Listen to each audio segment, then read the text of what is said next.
have a routine of talking pretty much first thing in the morning for going on what, Greg, about 6 months now? Yep. I mean, that's my first call, or first text or first Facebook message is you, Fish. So before I even talk to my wife, I'm talking to you in the morning. So. Well, it makes you feel special, right? Find a room where the people are smarter than you. So, in my case, I'm coming to you. I'm like, you're smarter than me, and then, hopefully you say the same thing once in a while. But absolutely. I can't stress enough how important it is to watch folks around you that are winning, and not just copy what they do, but be inspired by them. Because I know the way I do business, the way Greg does business, and the way Chad does business are all slightly different. But as I've mentioned on many of these calls, there are some principles that all three of us find work exceptionally well in our principles, our mainstays, the pieces that we use the most are all pretty similar. And I guess, before I tell you what I think they are, Greg, what do you think are the most important principles that revolve around just business in general that we've been able to combine, I guess, with with Listing Booster? Well, I would say stop talking about it and start taking action. Everybody always wants to talk about new stuff coming out. Technology is getting faster and changing every day, so it's very easy to get distracted. I would say find the one thing and then execute. Make sure you have a system in place, and then put that aside and go on to the next thing.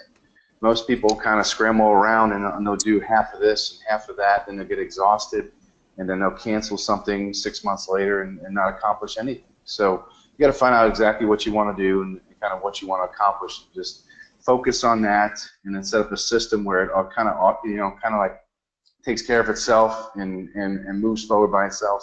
Almost like have it like where it's systematic every single day. But basically, that's the main thing, Michael. It's just take action and stop talking about it, and then once you accomplish that, and go on to the next thing.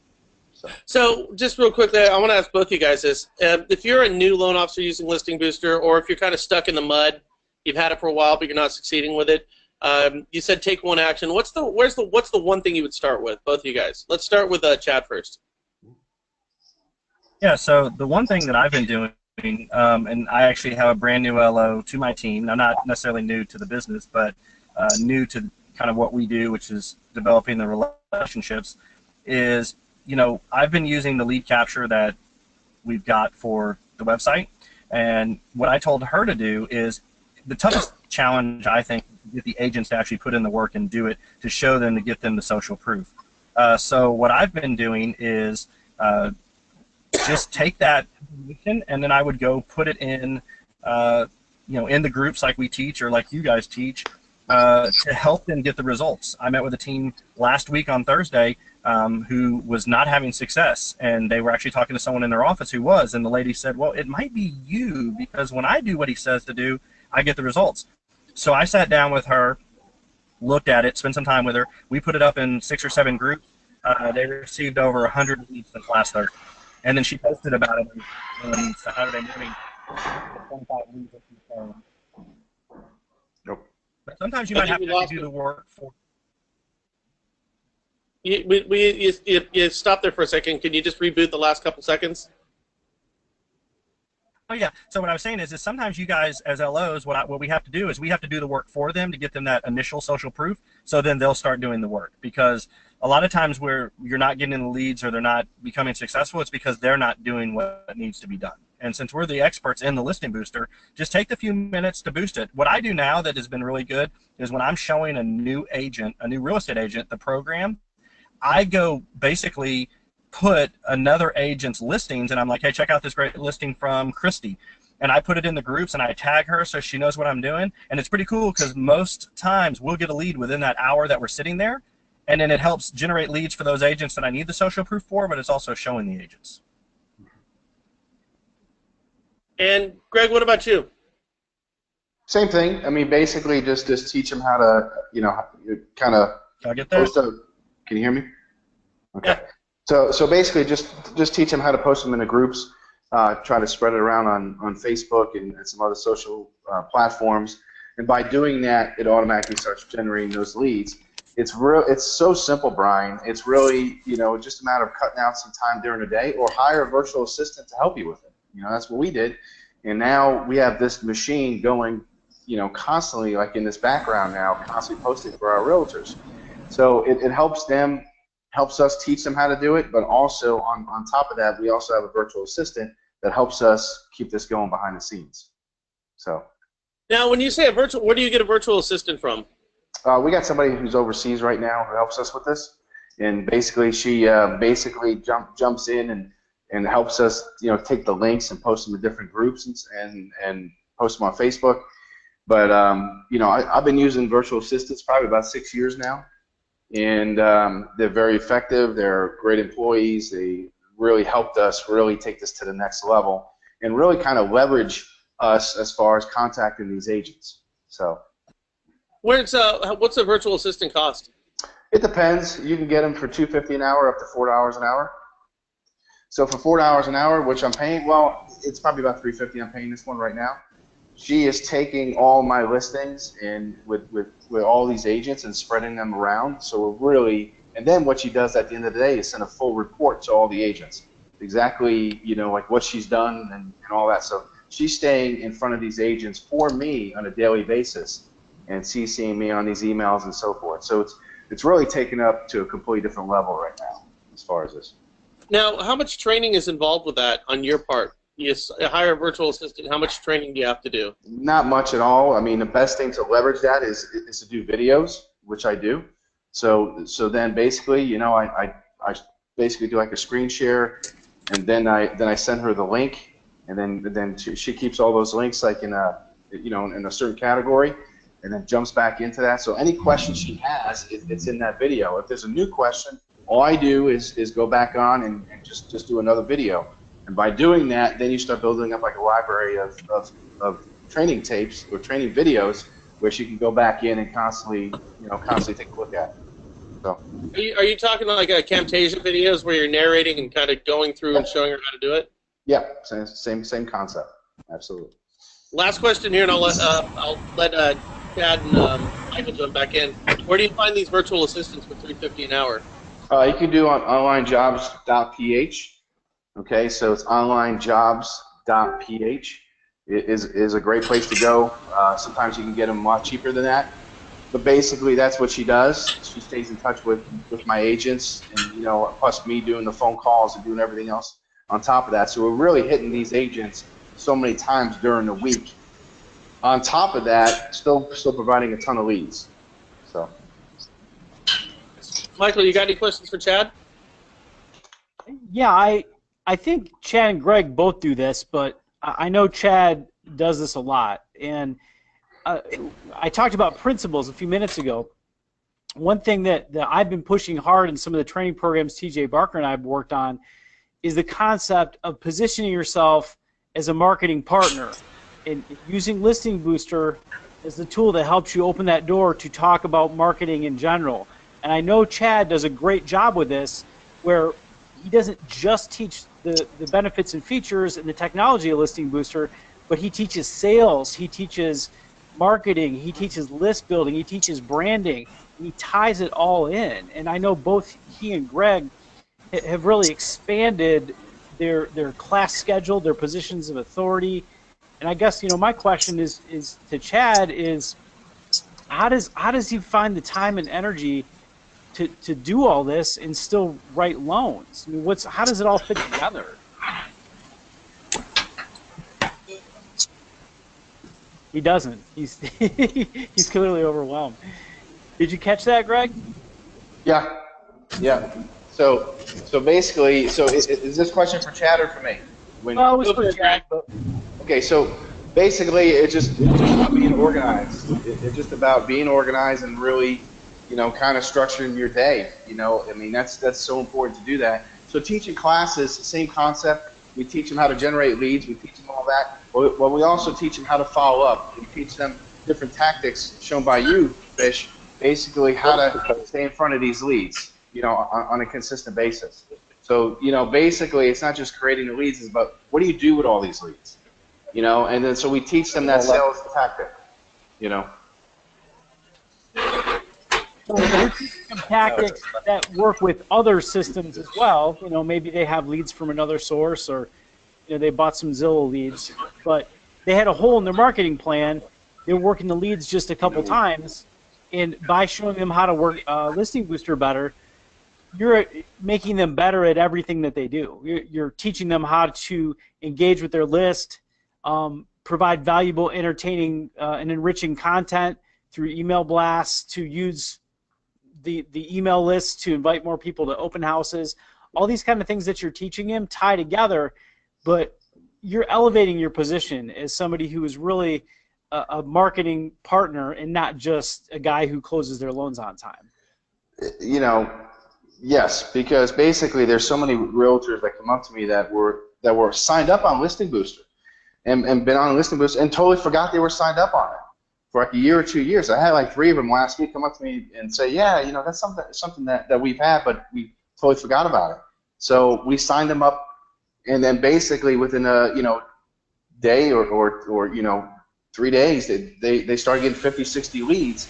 By getting all these leads, that they were just blown away that they can get this amount of activity when they've had the system for 2 or 3 years. So it's something where you can really sit down and really train them in so many different avenues. And obviously, going with the leads, it definitely helps them. Just Barry here. Is that Chad? Looks like you're on. Are you with us there, Chad, or are you drinking Crown Royal? Yeah, right. I'm having some technical difficulties here. Can y'all hear me? We can. All right, let me see if I can spin this full screen. Oh, okay, let me see here. Can y'all see me? There we go. All right, sorry about that. Crown Royal. I've been on the field actually meeting with agents today talking about all this stuff, and so I was trying to jump on my hotspot and didn't have the best of luck, so I apologize for the technical difficulties. Did you catch what we were asking, though, about teaching a series of classes and tying it all together, and how do you do all this and still write loans at the same time and maintain a position of authority? It just seems like so much to juggle. Yeah, so I mean, the thing is teaching the classes and becoming the expert has obviously been the big thing. Let me walk out here.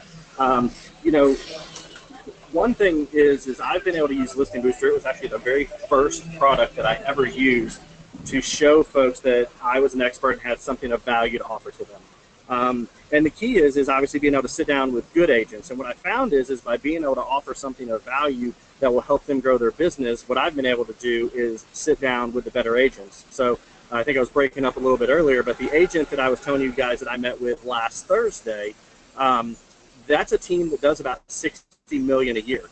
So that's a great team to be a part of. And so, they reached out to me based on the stuff that we were doing. But the classes are just one way that I've been able to go out there, build a brand, speak to folks, and then I use that to then get in front of them and say, hey, we need to have a sit down so you can hear about the marketing platforms. And Listing Booster is the main marketing platform I'm using now because I can generate a lot of leads very quickly and relatively inexpensively. Now, let's talk about the leads that you get. Do you guys call on your leads? How do you deal with them? I mean, both of you guys are dealing with leads in the hundreds at least on a weekly basis. How do you filter those? How do you deal with them? How do you turn them into deals? Do you call on them? What I have not been calling them. What I've been doing is looking them up on Facebook. Fisher taught me how to socially stalk these folks, so we've been doing that. But I'm trying to teach the agents how to fish. The thought that I had was I can only call so many people or message so many people. But if I can get a agent to actually put in some work and do some things, and then we'll be able to get in touch with more people. Now with my new people, Brian, you had asked this earlier, I have some agents that are newer and they don't have as many deals working right now. So what we're doing with them is we're having them do the same social stalking. And a success story that I had the other day is one of my agents, Lisa Cash, actually got somebody that came in because, like I said, sometimes we have to do the work for the agent. And so what she did is she started reaching out to them, and she set aside 2 hours every morning to call these people or to reach out to them. And she got somebody who ended up applying, getting pre-qualified, just by socially stalking them on Facebook. What about you, Greg? Yeah, I mean, basically the same concept, but also I learned this from you, Brian, actually. Probably about a month or two ago, I was watching one of your shows, but basically doing like a video like once a week in front of these 10, 12,000 people, just saying, hey, you know, this is what's going on this week, like in the Tri-Cities, you know, and staying in front of them that way. Okay, so becoming like a local celebrity. That's number one. Number two, putting these in a Facebook group and staying in front of them that way too as well. Number three, you know, basically, you know, taking these emails and then putting them in campaigns where we are constantly trying to connect with them, either via text and or email on top of that. So there's different things that we're doing, but you know how we sell this to agents too. It's not really, it's such an easy thing to do to help them. Is, hey, we can help you grow your database. Okay, that is a big thing, because right now with the market changing, and it's always changing, it's always moving from one end of the spectrum to the other, is, you know, you can constantly grow your database on a daily basis with us. That's unheard of with a mortgage person helping you do that. So, you know, we kind of hit them from all different angles when it comes to that. Now, Greg, you had done something. Please go ahead, Chad. No, I just want to say one thing. So, you know, everyone obviously has this tool potentially available to them. I'm telling you guys, you have no idea the kind of value. I mean, I haven't produced as many leads as, you know, Greg has, and a lot of it's because, you know, I was relying on the agents, and so we've kind of gotten back. But I will tell you this, I do have over 4,000 leads. So, you know, we've got quite a few, but what I'll tell you is I landed a really big agent who started using this, and she was kind of my first social proof. I've done kind of the hashtag Zillow killer with her. But another lender that she had worked with for quite some time actually went to her and said, you know, I could have done Listing Booster with you too. And her response was, yeah, you could have, but guess what? You didn't. So, you know, what I would hope that the folks on this call, if you're not out there really touting this, you're going to get agents just because of the fact that you're willing to do something that no other person who has the ability to do it is doing it. And that's all for something of, you know, value to help them build their database, like Greg just said. Up on the screen right now, just real quickly, it's another loan officer. His name is Victor. He's actually up in Michigan. And these guys are talking about how you can grow, how you're going to these real estate agents and telling them how you can grow their business, how you can grow their team, how you can make them more successful. This right here is a sample of a presentation that he goes and gives to offices. And basically, he has his 2016 to 2018 prospectus in terms of what he's done, where he's at, how he's gotten here, and what he intends to do, what his goals are for his office and his team, and how it requires the help of different the real estate agents and their teams. And he basically makes propositions to have these teams come on and join him. But just with the real quick cursor of this whole thing, I want you to look at the detail in this presentation. I mean, it's really quite remarkable. So when you look at like what top producers are doing, this would be another example. When he's going and speaking with these real estate agents, he's going to them with a proposal that is just so unbelievably well thought out. And this is something that I can certainly get over to you guys and let you guys check it out as well. But it's a great starting point in terms of talking to real estate agents. Greg, I got a question for you, and I don't know if you're doing this. Chad, I'd be curious to know if you're doing this as well. But I noticed you did a post before, Greg, where you said that you were cleaning agents out of your Listing Booster account. You were, in fact, firing them. Can you address that? Why do you do it? And do you find it to be kind of a, you know, a fire in the forest rejuvenates a forest type of thing? Can you talk about that? Well, yeah. I mean, basically, you know, it's spring cleaning, because I try doing that like once a month or like once every 8 weeks, is go through it and say, okay, we've created X amount of leads with this person. We've called this person X amount of times. We stayed in touch with them. We're providing value with them, and we haven't heard back from them. So that's not going to be a good fit for us, you know. And you know, I think what most loan officers make a mistake is they think that they're so beholden to these agents, and they go to them kind of with like an empty tin cup, hoping that they would get a coin or two. You know, you got to realize we know a hell of a lot more than a lot of agents do, and we provide a hell of a lot more value than most agents will ever do. We know more about marketing than a lot of agents know about marketing when it comes to real estate. So don't be afraid to kick somebody off the system and move on. There's plenty of other people who can help you, who have the same mindset of you, who don't just take, but want to reciprocate, want to grow with you as a business, not just one way, you know, and treat you one way. There's so many different ways, there's so many different people out there, and it doesn't have to be, you know, agents too. There's other business partners out there and so forth. But I get pretty pissed when I see loan officers act like they have to be so beholden to these agents where they're afraid to do anything and keep these people on the system for 6 months and lose money with them, because that's essentially what you're doing. Are you creating a sense of scarcity with the agents? Like, oh my God, if I don't do this, I might not be able to stick on it. I guess, are you creating more value by kicking people off? Yeah, I mean, yes. I mean, I'm starting to see that now because a lot of people are starting to see what we're doing right now, which takes time, you know, before the word gets out more and more. But yeah, I mean, I guess so. But you know, I just think from a business point of view, to come from the point of you know, bringing something to the table, coming from a point of value, bringing value to the table, you know, that's just healthy business to do. Don't think that you have to keep everybody on there who's not reciprocating and who doesn't have the same mindset. Now, I'm not saying, you know, you create some leads and now, you know, this agent's going to give you all their business. That's not going to happen. It takes time. I get that. But if they're not responding to you, you know, by, you know, reaching out to them and not even sending you one, I mean, not even like a referral, just a lead back after 2 or 3 months, then you need to really look at that and pick them off and find somebody else. Now, for both of you guys, you have more real estate agents in your Listing Booster account right now than you can actually have, like, physical conversations with. How do you manage your agents? I mean, Chad, I don't know what your numbers are. I think you're north of 40 or 50, and Greg, I think you've got over 100. I think you have. I actually think. Do you have 2 accounts, Greg? No. I'm still 1 account. I did have 2 accounts at one point, but that was because we, you know, stopped the spring cleaning for a couple months. So once we did that, then we brought it back down to 1 account. We're right there, though. We've got about 3 more people to fill in before we hit the 2nd account. So how do you guys manage these relationships? If you're dealing with 30, 40, 50, 70, 80 real estate agents, how do you make it personal enough to keep them interested and around? Chad? Yeah, so yeah, I got up to 100 and thought about opening up a 2nd account, and then that's actually when Greg and I talked, and you know, we went through and you know, pulled people off. So what we're doing is we're making time. So what I'm telling my referral partners now is that I want to have sit-down meetings with them a minimum of twice a month for a couple reasons. One, I want to decide whether or not I need to kick them off. You know, but I will say with that many on there are agents that want to be a part of the program, but they just don't currently have any listings. So even though now they might have buyers, but they don't have listings. So I don't want to completely not allow them to be on that program, because at some point they're going to get a listing, or what we've encouraged them to do is to get another agent in their office on, and they can use the co-marketing platform.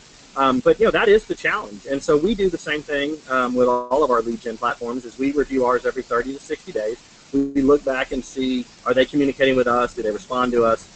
And we really are. I like what you said. I mean, I believe that if you create this as a scarcity, that, you know, this isn't going to be for everyone, and only the top VIP agents get to be a part of it, they tend to take it a lot more serious. And you know, like I said, for me, what I've seen in you know, the last probably 4 to 6 months is I'm getting better quality of agents that are going on there. But yeah, we just have to be proactive, and then it also gives us a reason, because let's face it, we're in the relationship business, not the transaction business. This gives us an opportunity to know that we're going to get in front of that agent face to face at least every other week for coffee or something like that, and I think that's also helping build our relationships. Greg? Yeah, I mean, like basically the same thing. You know, I mean, dealing with these agents and kind of, you know, kind of walking them through the system and kind of just, you know, trying to stay in touch with them. Basically, is, you know, phone calls per week. Now that's a lot of phone calls to do 100 agents, but I have 2 other loan officers to help me with that. So, and then on top of that, you know, having a virtual assistant stay in front of them too as well. But, you know, I try calling all of my agents at least once a week, call and text, or just text some weeks and then call some other weeks. So, and then also set up coffees and lunches and just stay in touch with them. I mean, this is just a tool to really take it to the next level, to really help you break into those relationships and then stay in front of them on top of that. So that's kind of how we address that and kind of look at that and game plan on a week-to-week basis with it. I got a question for you and Chad, and I don't know, because I don't think we've talked about it. I know for me, when I see a new listing come in, I do try to reach out to that agent with text, Facebook message, or call. Have you guys done that at all? When you see the new listings pop up, you get the notification where you do like a, hey, congratulations kind of call, see if there's anything you can do to help them?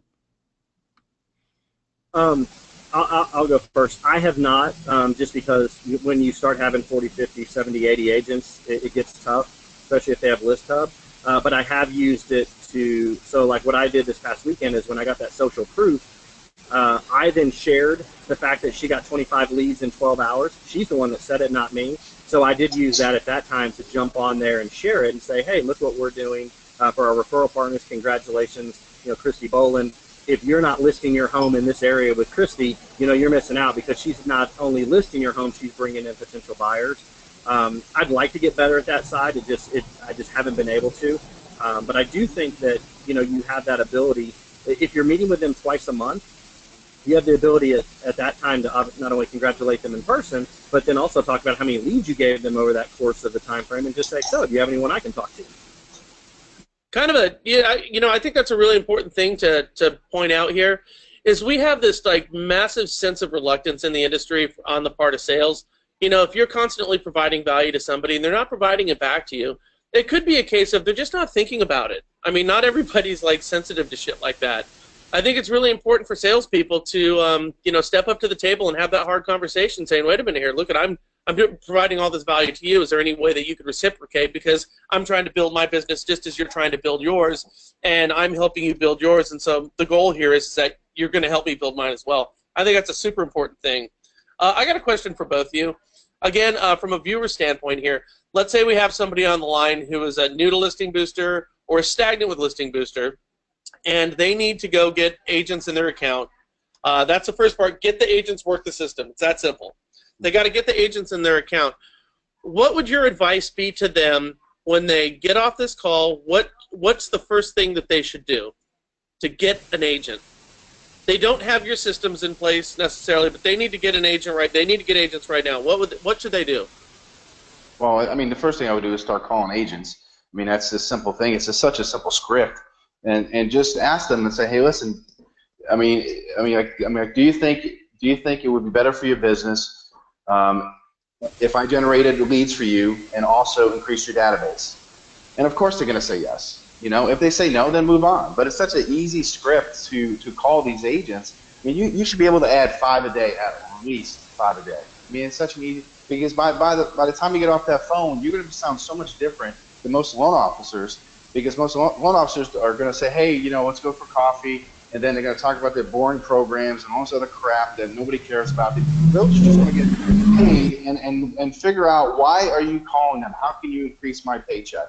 That's it. So if you know that, and then you address that by increasing their database and showing them how to do that by increasing their database and increasing leads for them, that's such an easy sell. And if an agent doesn't get that, then I would just move on to the next one. Just carve out an hour a day. You should be able to handle. You should be able to knock out 5 agents a day, at least. I mean, that's bare minimum, as far as I think. That's a big number. And by the way, this is temporary behavior too, guys. If you don't like doing it, if you don't like making those cold calls, those warm calls to these real estate agents, understand that this is temporary. It's got an end game to it. It's not that you have to keep calling agents until, forever, in perpetuity. You're just calling agents until you get enough to get your Listing Booster account where it needs to be. So it's a temporary activity. Chad, what about you on that?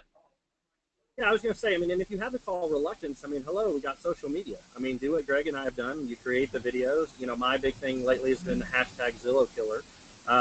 People think that's funny. They've heard of Zillow, so I'm capitalizing on that.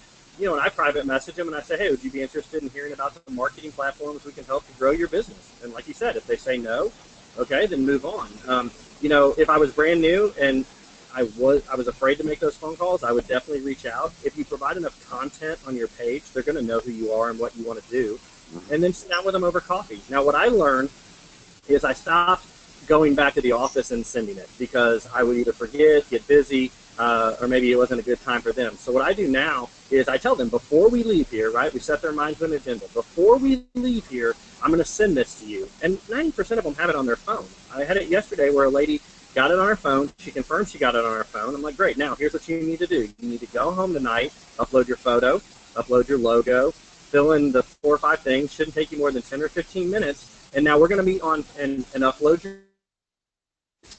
And what we're going to do is now we're going to meet on Friday for coffee, and I'm going to show you where to put it to start generating the leads. And so that's what she did. I told her what she needed to do. She did it. I uploaded her stuff into a couple groups last night after she did it, just to do something for her, not to her. We got a couple leads in this morning, but I'm going to sit down with her on Friday. So now it gave me a reason to get back in touch with her twice in the same week. So now she really does feel like I got some value, and this is on an $800,000 list. Now, both of you guys, how much time do you spend on your marketing versus your production? How much time do you spend actually trying to get that next deal, and how much time do you spend running down page 2 of last month's bank statement? That's always fun. I would say, you know, basically. This conversation this morning, Greg. Yeah, I know, exactly. So, I mean, basically from the team that I have set up right now, you know, the team members help me with the paperwork and kind of, you know, helping with the page 2 bank statement and tax returns that have blacked out for some reason that shouldn't be. And so they deal with all that crap. God bless them. You know, sometimes I have to jump into and help out, but that's very, very rare. So, you know, my main goal is, you know, I've got a lot of families depending on me, you know, on my team. My main goal is that if I'm not doing sales, you know, then I have a responsibility of these, you know, 10, 20 people, not just the people working for me, but their families and their kids and everything else. That is my main job, is to generate business, to bring it in. That's number one. Number two is to coach my other team members to do the same thing too. So coach the other loan officers, show them how to structure their day, how to go get business, and so forth. Those are my 2 highest payoff activities. So to answer your question, Brian, I mean, you know, that's about 90% of my day is to be doing that. You know, if I'm not doing that, then we've got some issues with the team. Somebody's not doing their job. That means I got to jump back in and do, you know, certain things that way. What about you, Chad?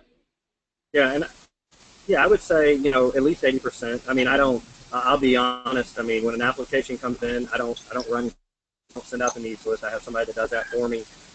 Like this morning, and like I said, I apologize for the technical difficulties. You know, I'm not in the office today. I spend very little time in the office.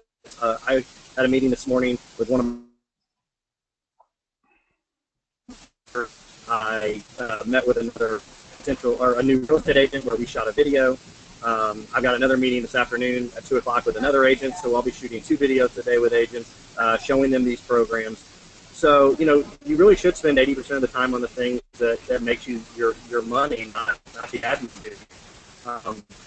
You know, it's funny because this morning Greg and I were talking beforehand on some other stuff, and, you know, he's all pissed off because he only closed 16 loans last month, you know, and there's a time in everyone's career where, you know, 10, 20 loans, you know, that would be, you would think you had arrived, you know, right? That's the pinnacle. And, you know, here Greg, you know, he's humble to brag on himself, so I'll do it for him.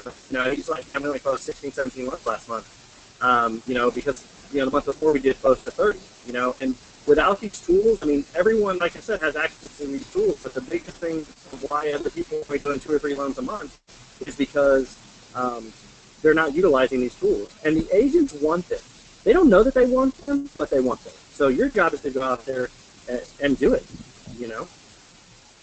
I want to recap what both these guys said here right now, because this goes to the very core of every coaching session that you're ever going to go through with anybody. It's going to be something that you're going to find that is in every top producer will talk about. Greg said he spends 90% of his day on sales and coaching. 90% of his day on sales and then teaching people how to be better at what they do based on his skill set. 90%. Keep in mind, you heard the production that he's doing right now. He also said that I got to do that because I have a lot of people depending on me. Okay? Now, what he's talking about is not just himself and his family, but he's talking about his assistants, their families, and frankly, even the processing in his office, the company. A lot of people depend on the production that he's putting together right now. So he's got to be engaged in his highest and best used practices all the time, and that's sales and coaching. I love what Chad just said. Chad just said, you know, I'm out of the office 80% of the time. I'm out of the office right now. I spend very little time in the office. Okay? Why is he doing that? Shooting videos with agents, talking with agents, setting appointments, having coffees. What he said was he's engaged in the things that make him money. Okay? So what are the things that make both of these guys money? Understand, both these guys are top producers. The things that make them money are the acts of sales. Bringing that next deal in, making it rain. Everything else is ancillary and can be taken care of by somebody else who's paid it by an hourly wage. It really honestly can. Both of these guys, top producers, 80 to 90% of the time on the things that make them money, which is going to be speaking with people, sales, getting in front, and making it rain. I hope everybody understands that. And the reason is so many loan officers mistake busy work as sales work. You know, you're busy work in the office when you're having a, you know, you're maybe even having status update calls to some of your real estate agents out there. They have to happen, but it doesn't necessarily have to be by you. It needs to be communicated, but it doesn't necessarily have to be you. It can be. You know, running down page 2 of last month's bank statement. You know, your Schedule C where, you know, 3 pages got blacked out and 1 got missed, or there was a corner that was dog-eared, so you're missing something on it. You know, shit like that could be run down by somebody who's paid by the hour, okay? Your job, and this, by the way, is every top producer. We could put any top producer on this call right now, and they're going to say the same thing. They are there to get sales. People need to understand that. Super, super important. Fish? Yeah. What do you got for these guys? I'm sorry I had to say that because what I want to know next is, okay, so they got the agents on Listing Booster. They've got follow-up calls with them. They're showing them how to take more steps. What do you do next to keep that relationship going? I mean, you've got additional classes, additional one-on-ones. What are the next kind of things you want to do to make those relationships stronger? Because I know you guys do more than just teach them how to log in a Listing Booster. You know, and of course, you gauge the engagement from the agent in their willingness to participate before you start doing too many follow-up meetings. But what do you do next once you've kind of got them in and you're engaging to keep them growing and to keep that relationship fruitful? Well, I mean, basically, first and foremost, obviously, you know, stay in front of them, you know, on a weekly basis. But here's something else that's very, very important, okay? A lot of loan officers forget to ask for the business, okay? You've got to ask for the business. I know that sounds so darn simple, but, you know, even though we're showing them marketing and we're helping them with marketing, we are not a marketing company. We are a mortgage company, so we need business to do this. And so many people forget you earn that right by what you're doing compared to any other loan officer out there who's not doing anything compared to what you're doing. You earn that right to get business from them, okay? Now, and this is the process of weeding some out or finding people who are going to be on your team long term. And a lot of loan officers don't ask that question, and it blows me away. They get shy from it or they get nervous from it. Meanwhile, you provided 65 leads for this agent, and you've been helping them grow their business and showing them technology and all this other stuff. So just first and foremost, Fish, you know, ask for the business, okay? Now, to stay in front of them on a weekly basis, there's different things to do. I mean, obviously, you call them up and check on them, see how they're doing, and kind of what Chad does, he visits with them twice a month. That's a great, great strategy, and it's smart. But also, there's different things you can do on a quarterly basis. You can have some sort of a happy hour get together for agents where they can come, where you can meet with them every 3 months. You know, just kind of a different type of atmosphere. And then go back to the technology. So I think it's very important to cascade a lot of different things over this. Don't just talk about technology all the time, but also, you know, become friends with the real friends who are going to be your business partners long term. That is key. I mean, do business with people that you want to do business with long term, and don't just sit there and talk about technology all the time. You got to learn how to weave some of this other stuff into that. Once again, this is an open door for that relationship to start, and that's where it begins. But I would say, you know, take some other avenues and bring them into this too as well, if that makes sense, what I'm talking about. For sure. Now, I've seen you open the door with marketing and then ultimately do what many loan officers open the door with, which is, again, the coffee meetings and maybe the product classes, but you do that after you've already have the relationship established. So you already know you've got a captive audience and they love you and they're happy with the relationship. Then at that point you start doing coffee meetings with them and start teaching them about mortgage products instead of using that as your bait. Your bait, your fishing tool, the thing that you're using to open the door is your listing booster, your marketing skills, your ability to help them with their business, and then you move from there into coffee and into talking about products and things like that. Is that accurate, or am I backwards on that? No, it's pretty accurate, because a lot of people sometimes they approach me and because they're seeing what's going on Facebook, or they're seeing what's going on in the office, so now they want to do a coffee. So making those calls to agents for me is pretty easy, because a lot of them know about me, not because I'm some great person or anything else, it's just from Facebook and being in front of people that way. So those calls are very, very easy for me to make. And so, you know, for me to call somebody and get them offline and meet them in person, that's usually like the first step. You know, at that point, then they start asking me about the leads and, you know, and interest, and then I start getting them, you know, involved in Listing Booster, and then we take it to the next level. Is, hey, let's sit down, let's come up with a game plan strategy, let's get some leads going, and I'm going to come back around, you know, kind of what I'm doing at 2:30 today with 4 agents who I got on Listing Booster last week. You know, they've been on a week, and I think they already got 100 and something leads already. You know, so now I'm coming back around. Now I'm going to teach them more in depth. But that's only the starting point. I mean, basically every quarter, my plan is to have agents at a happy hour or something, and sit down at a, you know, more casual atmosphere, and so forth. But yes, I mean, that's pretty dead on from what you're saying. You know, Listing Boosters is getting me out there even more, and then that's helping me open that relationship up so we can grow together and find out what kind of relationship that this is going to really be, you know?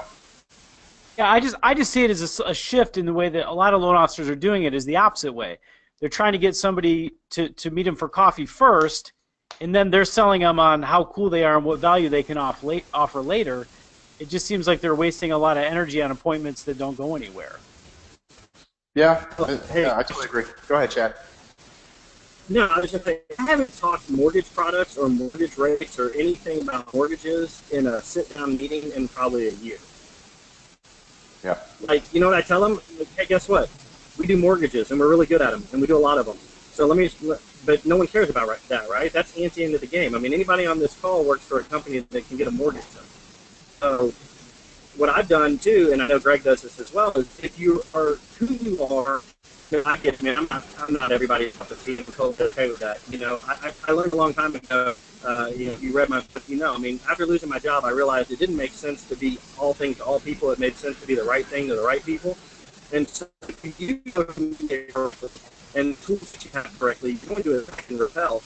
And, you know, Greg's talking about call-in, and we talked about call-in and Facebook messaging, but let's not forget, if you do a really good job and you get some of that social proof from just those 1 or 2 agents, and you invest some time in those first couple, because Brian asked the question, if you're new, you only need a couple small successes. And then what's going to happen is, instead of you having to chase them, they start to come looking for you.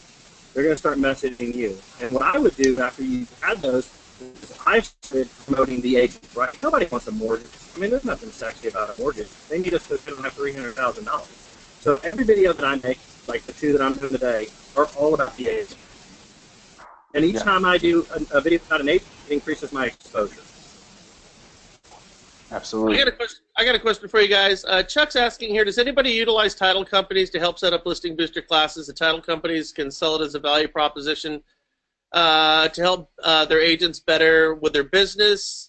Are you guys using title companies at all? Are you setting up appointments in their offices, leveraging you know, their relationships, or are you steering clear of them?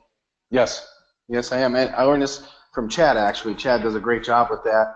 I just got done with a 3-week class with a title company. The title company was using their database to bring agents to this class. So there was a bunch of new agents that I never met before, but he had a good relationship with them.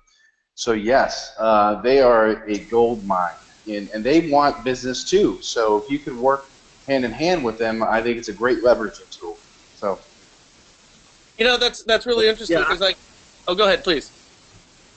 No, the great thing about title companies is a lot of them will have conference rooms and things like that, or connections. So they provide the venue, they provide the food. You know, the classes that I've been doing, I team up with the title company on every single one. It has cost me no money out of pocket other than giving copies of the books, like Greg said, that they're getting their database. But here's one that is a little bit of a twist to that. So I'm doing a class on Thursday from 10 to 12. We've paired up with a title company, with a land developer and a title company. And what we're doing is we're actually we've got 42 agents that have RSVP'd. These are agents, some that I work with, some that I don't. The ones that I work with, I reached out to once they registered and said, hey, I'm going to call on you. You know, do me a favor, let folks know that what we're doing is working, you know, with the Listing Booster and all that. And then we're actually doing it in a model home park. And so it's good for the builders, it's good for the developer, it's good for the title, and it's just a win-win, and it doesn't cost me a dime. You know what's really interesting that I've noticed?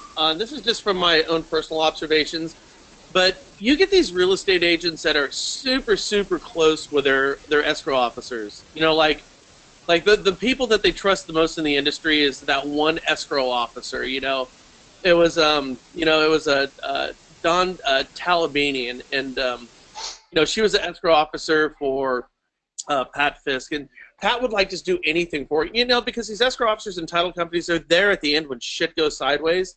And so if you can get one of these hotshot real estate escrow agents or title companies where a lot of business is flowing through there, and if you can tap into their real estate agents, what you really find is a level of loyalty there that I just don't think you see in other areas. I mean, real estate agents will hop around with lenders. The two biggest lies, I'll give you all my deals and you'll never get another one, that type of thing. They'll hop around lenders, but when you get real estate agents with these escrow officers and title companies, they stick with them. So I think jumping in and becoming friends with title people is just an absolutely fucking brilliant idea and approach. Hey guys, we got about 9 minutes left here, and of course if anyone has any questions, we got a few here, and I want to make sure I get to these, but just in a minute or less. Let's start here with Greg. Can you give me give a piece of advice to a loan officer out there right now who's not where you're at? If you could do it in a minute or less, what's that one piece of advice you'd like to share? Wow, there's so many. I would just say, first thing is to take action, like I was saying earlier. Don't be afraid to make a mistake. Take the action. For something like Listing Booster, just to use that, as an example, it works. You can't find a better deal out there as far as I'm concerned. Take action, practice the scripts, which is pretty darn easy, but practice them so you have them down. Get people loaded up in that, and just basically focus on sales most of 70, 80% of the day. And then eventually there's going to be a time where you're going to have to add people to help you out. But when you get started, what you got to do is just take action. Don't be afraid to fall on your face a couple of times. It's going to happen. It's business. It's going to happen so many times, but each time, hopefully that mistake doesn't happen again. Chad? Yeah, and I'm glad you asked this question because I actually wanted to kind of end on this. It's called non-judgmental. It's called positive non-judgmental feedback. So much positive non-judgmental feedback today where, please stop telling me how awesome I am. And so what I would encourage you to do is just focus on finding 10 agents, not the 100 that Greg has, but if you focus on 10 agents that you may feel so special and that you helped invest with time and resources like this into their business, and each one of those agents only gave you one deal every other month, you're now closing deals a month. In most markets, an average is probably about not error. But if you think about that, now you're going from having very little business to an agent that's closing on average, or an LO that's closing on average $1 million a month. And everybody's making money at $1 million a month. But if you don't have to give things to all, you don't need 50 or 100 agents. You get 10 solid ones to give deals every other month, you're going to make a hell of a living. And then from there, you can scale the business. Awesome advice. Hey, just real quickly, I'd like to get to a question. We have a few here, and I have to be off at in about 5 minutes hard. But I want to make sure we get to these, and if we could answer them real quickly, and from both Greg and Chad. Brian says he's new to Listing Booster. When targeting real estate agents to call, what should he be looking for in stats to target so that they make the best calls? Do you have any type of targeting that you do before you make calls to agents, or you would recommend? Chad, you want to take this one? Okay. You can't. Yeah, I don't. Yeah. But when I look minded, if it's somebody It's breaking up. 5 deals last year, but they want to do. Hey, Chad, you're breaking up there pretty rough right now. Greg, can you jump on this one real quick? Yeah, basically, start talking to people like on Facebook, see who's doing the most activity. That's the easiest way. If you can get your hands on on a report, what agents have done, try to find some heavy hitters, but not all of them. Try to find a couple here, 5 people who are doing 3 to 5 deals a month, and then find some agents who are doing 1 to 2 deals a month. kind of split them up a little bit. Don't just throw them all. Try to go after the big ones, because the big ones are already working. They're pretty well established. Eventually, they will come. But I would say, if you're just starting out, find like the middle of the road is kind of the sweet spot, if that makes sense. Bill McDonald says, how are you setting expectations up front that this is about you working deals together? Or do you do that at all? And how do you dovetail that into getting referrals from them? So basically, the first thing I tell them is, hey, listen, this is so you can grow your business. We are looking for people who are like-minded like us, who want to grow together long term. Okay, so that's how I describe it to them. And then this will help you grow your database and expand on that, per month basis. And then eventually, as you start working together, and I mean, you should know pretty quickly if these are going to be the people who are going to be the right fit for you, where they're going to start reciprocating some business back to you, or trying to help you with something. If somebody's just taking from you, I mean, I had a high producer, Brian, in this area that we had to chop off, because she was just a complete taker, and I knew she was going to be a taker because I've been after her for 2 or 3 years, in different facets. And then I got on our listing booster. It was the same deal, and we just had to chop it off. Let's close this up. We got a couple here real quick. And you back, Chad? Yeah, I think I'm back. Hey, go ahead, please. It's such a great job for you, and help you grow your business. When you think of lending, we're the only lender you think of. I like it. I think we talked about this on last week's call too, Brian, where when you come in the door and you're teaching the first class and you're kind of getting them into your fold, you remind them that you're not necessarily there today to take all their business. You're there to help them and teach them how to generate more contacts. And you just ask them the question, if I help you generate more business, build a list, and then you end up doing more deals from that, would it be fair that you and I could share those deals together? And, what person's going to say no? I mean, the law of reciprocation, of course, they're going to say yes. So you've already got them to admit that it's fair for them to send you business right off the bat before you even start signing them up for Listing Booster or teaching them anything. You just say, look, I'm going to help you do more business, and then in turn, you're going to share that business with me, correct? Yes? Okay, let's move on. And that really speaks to setting expectations up front. Hey, listen, guys, we got to go right now. I know we had some technical difficulties. Frankly, I kind of like it that way because it just makes it a little bit more real. We are just having this conversation. You are sitting down and speaking with 2 absolute top producers here. I got great information from Greg and Chad. I got great information that I'm going to be sharing. In fact, I'm going to be sharing it this weekend when I go and I'm speaking in Las Vegas. I appreciate your time, guys. Just really, really wonderful stuff, and we hope to have you here again soon. And for you guys, if you're going to Vegas, I look forward to seeing you guys in a couple days. Sounds great. Thanks, Brian. Thanks, Brian. All right, thank you so much. Bye.